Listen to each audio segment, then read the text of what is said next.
Hi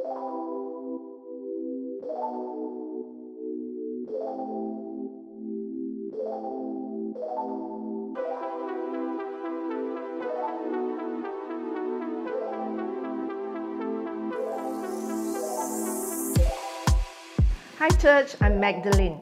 I help in a children's home that is called the Children's Protection Society, located at Scotland Road. The society caters for abandoned and neglected children in Penang.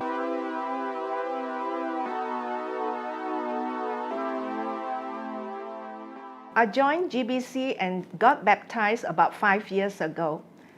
I considered myself a young Christian in compared to my age. I'm semi-retired. As I said, I help in this children's home as a coordinator for more than a year and a half ago. I was actually one of the pioneers for this children's home. I joined as a member since its inception 28 years ago. And since then, I was on the committee board, helping as and when I'm required. My last job as a boutique hotel manager was very demanding. Long days, long hours, indirectly affecting my family life. I miss my fellowship with friends and community work.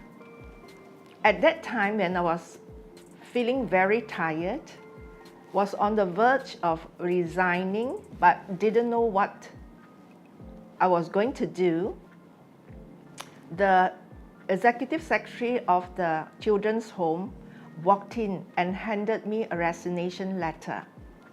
I was then a committee looking after the HR matter.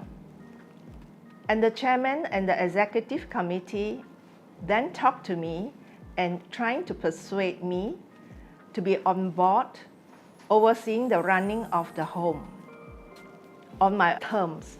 Why I say persuade? Because they thought they cannot afford to pay me. And I gracefully accepted it because I know it's all God's timing. And He knows I have a soft spot for children. As I said, I know the home for 28 years. I still have this before and after feelings when I served the home. Before I was a Christian, I served for the sake of helping. After I become a Christian, I have a purpose in life. I serve because of Him and for His glory.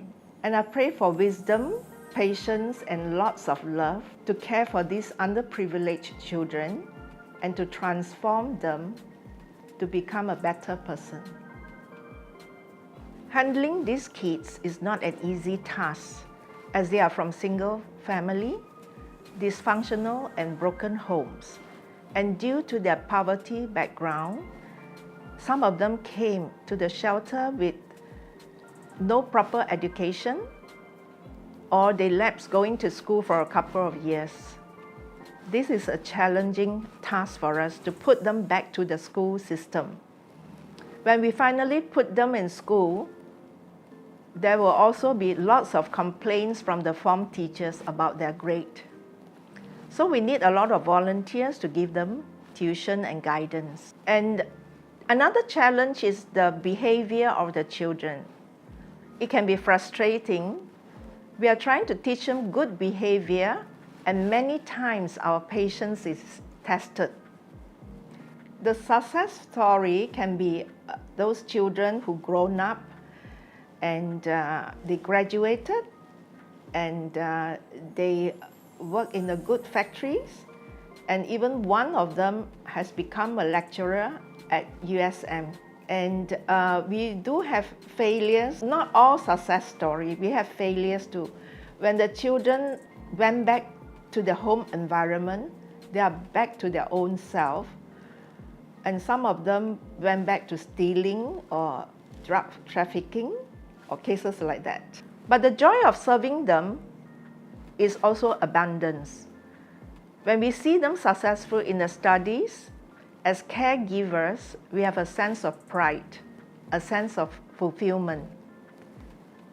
When we see a child grown up from here and becoming a useful person, that means we have made an impact to their life physically, emotionally, and socially. We have altered their future in some way. We are in the world. We are made the ambassadors of Christ. While we are still in the world, we should love one another, help the needy as Christ did, to glorify Him by reaching out to the people with the gospel. Most importantly, loving starts from your own home. Love your family, love your children, spend time with them, know what they are doing. As for the youth, care for your schoolmates, care for your friends, give them a helping hand when they are in need. Church, it doesn't take much to love someone.